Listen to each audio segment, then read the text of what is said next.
मैं बाथरूम में वॉशरूम कर रहा था और बाथरूम का दरवाजा बंद नहीं था। तभी चाची बाथरूम के अंदर आ गई और मुझे कस के पकड़ ली। तो हेलो दोस्तों, मेरा नाम आयुष है और मैं 10वीं कक्षा में पढ़ता था। मेरी उम्र 6 से 7 बरस थी और मैं देखने में काफ़ी स्मार्ट था। मेरी चाची भी देखने में काफ़ी स्मार्ट है। उनका गोरा बदन उभरा हुआ है। उनकी उम्र 36 वर्ष की थी, पर वह देखने में 5 वर्ष की काफ़ी हॉट आंटी लगती थी। मेरी चाची की साइज 32, 36 और 34 का है।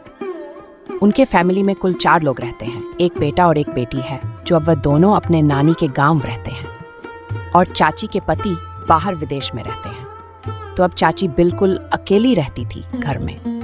उन्हें जब किसी भी चीज़ की ज़रूरत पड़ती है तो वह अब मुझे बोलती है और मैं उनके घर हमेशा आ जाता रहता था। चाची को जब अकेले मन नहीं लगता है तो वह मुझे बुला लेती है और हम दोनों साथ में बैठकर काफ़ी देरी से बातचीत करते हैं। तो कभी फ़ोन में एक साथ लूडो गेम भी खेलते थे।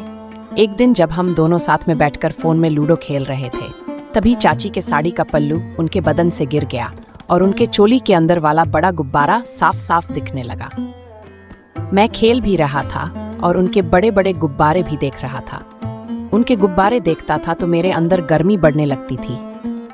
मन ही मन सोचता था कि वाह, चाची का क्या मस्त गुब्बारा है, काश इस गुब्बारे के साथ खेलने का मुझे भी मौका मिलता। मैं ये सोच ही रहा था, तभी चाची ने मुझे देख ली और बोली, क्या सोच रहा है बेटा? मैंने बोला, कुछ नहीं चाची, कुछ नहीं, बस ऐसे ही। तो हम दोनों ने लूडो गेम पूरी की और मैं अपने घर आ गया और चाची राती का खाना बनाने चली गई। चाची अपनी सारी बातें मुझे शेयर करती है। अगर उन्हें कोई सामान मंगाना होता है, जैसे कि चोली, पेटीकोट और लिपस्टिक और भी बहुत कुछ, तो वह मुझे ही बोलती। मुझे अब ऐसा लगने लगा कि अब वो मुझसे प्यार करने लगी है।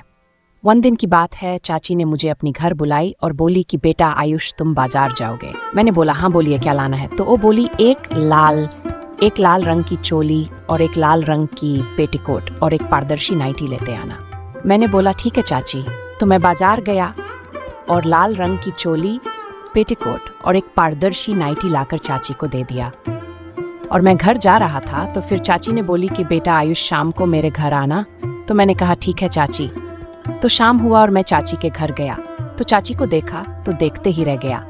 चाची ने वही लाल रंग की चोली, पेटीकोट और पारदर्शी नाइटी पहनी थी जो मैं बाजार से लाया था। तो मैंने पूछा, चाची ये सब क्यों पहनी हो? तो वह बोली, आज हम दोनों मजे करेंगे और रात में वह सभी करेंगे जो हम तुम्हारे चाचा के साथ करते हैं। अब वह हम दोनों साथ करेंगे। चाची के मुंह से यह सब सुना तो मुझे मन ही मन बहुत ही खुशी हुई, क्योंकि मैं भी यही चाहता था कि कब चाची के साथ क्रिकेट खेलने का मौका मिले। फिर भी मैं बोला, ताकि चाची को ऐसा ना लगे कि मेरे मन में चाची को लेकर गलत विचार है। मैं बोला, चाची मैं तो आपका बेटा लगूंगा ना? तो वह बोली, आज से तुम मेरा बेटा नहीं, तुम मेरे आशिक हो। तो मैंने बोला, ठीक है चाची, आप बहुत खूबसूरत लगती हैं, क्योंकि मैं भी यही चाहता था। तो रात हुई और हम दोनों ने खाना पीना खाए और एक ही कमरे में साथ में सो गए। जब हम दोनों ने साथ में सोए थे तो चाची का गोल गोल गुब्बारा मुझे टॉर्च हुआ तो हम दोनों गर्म हो गए और पूरी रात पूरा जमकर क्रिकेट खेले। तो हेलो दोस्तों, ये काल्पनिक कहानी यदि आपको पसंद आए तो प्लीज़ चैनल को सब्सक्राइब और लाइक कर दीजिएगा। So thank you.